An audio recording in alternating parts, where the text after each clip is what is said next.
ఎవడో ఒక గొట్టంగాడు మీకు చెప్పండి. డాష్లో మతోన్మాదులు యేసుప్రభుని ఇష్టం వచ్చినట్టుగా దూషిస్తున్నప్పుడు మీకు ఎందుకు ఇంత కోపం రావట్లేదు?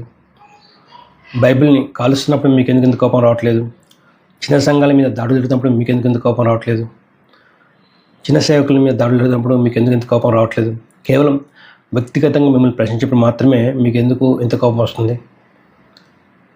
వ్యక్తిగతంగా ప్రశ్నించినప్పుడు కోపాల గురించి చెప్పట్లేదు, కానీ మీరు దేవుని మహిమ కంటే మీ మహిమను ఎక్కువ వెతికేవాళ్ళు. మీకు ఎందుకు యేసు ప్రభుని మతోన్మాదులు ఇష్టం దూషిస్తున్నప్పుడు కోపం రావట్లేదు? అప్పుడు మీరు ఆ కోపంలో గొట్టంగా వాళ్ళకేం తెలుసు, యేసు ప్రభు గురించి వాళ్ళకేం తెలుసు డాష్లో అని మీరు ఒకవేళ అలా మాట్లాడి ఉంటే సరే, యేసు ప్రభు మీద ప్రేమతో మాట్లాడేసి యేసు ప్రభుని దూషిస్తుంటే తరకులాగా మాట్లాడేసి అనుకోవచ్చు, కానీ మిమ్మల్ని వ్యక్తిగతంగా ప్రశ్నించినప్పుడు మీకు ఎందుకు ఇంత కోపం వస్తుంది? యేసు ప్రభుని దూషిస్తున్నప్పుడు, సేవకుల మీద దాడి జరుగుతున్నప్పుడు, సంఘాల మీద దాడి జరుగుతున్నప్పుడు మీరు నిజంగా సంఘాన్ని ప్రేమిస్తున్నారా? దేవుడు పెట్టిన సంఘాన్ని ప్రేమిస్తున్నారా? ఇది వేషధారణ కాదా?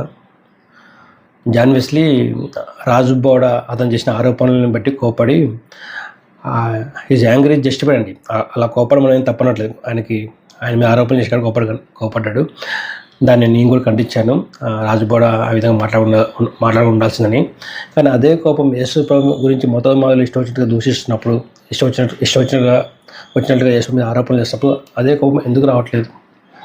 ఒకసారి మీరు ఆలోచించండి. వీళ్ళు నిజంగా దేవుని మేమని వెతుకుతున్నారా? వీళ్ళ మేమని వీళ్ళు వెతుక్కుంటున్నారా? చిట్టిల సతీష్ తన యొక్క వ్యాపారాన్ని ప్రశ్నించిన వాళ్ళని డాష్లో అన్నాడు. భార్య పిల్లలు సరే చూసుకోలేని వారంటూ అలా దూషించాడు. మరి అదే కోపం యేసు ప్రభు గురించి మతోన్మాదులు ఇష్టంగా దూషిస్తున్నప్పుడు, సంఘాల మీద దాడులు జరిగినప్పుడు, పాస్టర్ల మీద దాడులు జరుగుతున్నప్పుడు ఎందుకు అదే కోపం వాళ్ళు ముందు ఉండి ఫైట్ చేసింది ఏం లేదండి. ఎంతసేపు వీళ్ళు తమ యొక్క వ్యక్తిగత మహిమను వెతుకుతూ ఉంటారు. విచ్ ఇస్ రియల్లీ సాడ్ అండి. చిట్టిల సతీష్ నిజంగా అసలు ఒక సేవకుడు అతని సంఘ సభ్యుని ఏ విధంగా ట్రీట్ చేయకూడదో ఎగ్జాక్ట్గా అలాగే ట్రీట్ చేస్తుంటారండి. వీళ్ళ గుడ్డి భక్తులను వెంబడిస్తుంటారు. అంటే ఇతనితో కలిసి ఒక 3 నిమిషాలు ప్రయాణం చేసుకునే వరకు వాళ్ళు ప్రయాణాలు చేసి వెళ్ళి అపాయింట్మెంట్ తీసుకొని టోకెన్లు తీసుకొని అత్యవసర ప్రార్థన చెప్తే అది అత్యవసర ప్రార్థన వాళ్ళకి అనిపిస్తే అప్పుడు వాళ్ళు టోకెన్స్ ఇస్తుంటా. అప్పుడు అలాంటి వాళ్ళకి ప్రవేశం ఉంటుందా? అలాంటి వాళ్ళతో ఒక 3 నిమిషాలు ఆయన ప్రార్థన చేస్తుంటా. ఇదండి ఒక సేవకుడు వాళ్ళ సంఘ సభ్యుల్ని ట్రీట్ చేసే విధానం. అసలు ఇతను సేవకుడా అండి? ఇతను ఒక వ్యాపారవేత్త. వీళ్ళనంటే వీళ్ళకి ఎక్కలేని కోపం వస్తుంది. కానీ యేసు ప్రభుని ఇష్టం వచ్చినట్టుగా మతోన్మాదులు దూషించినప్పటికీ వీళ్ళకి ఎటువంటి కోపం రాదండి. ఎటువంటి కోపం రాదు.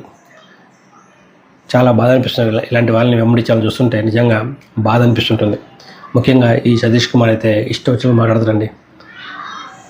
చాలా బాధ అండి. ఇలాంటి వాళ్ళని ఎలా వెంబడిస్తున్నారో దేవునికే తెలియాలి. రేపు పొద్దున తీర్పు దినాన వాక్యాన్ని బట్టి మిమ్మల్ని తీర్పు తీరుస్తారు. కాబట్టి మీకు దేవుడు అంటే భయం ఉంటే కొంచెం ఆలోచిస్తారు మేము నిజంగా ఇలాంటి వాళ్ళని వెంబడిస్తున్నాము అనేసి.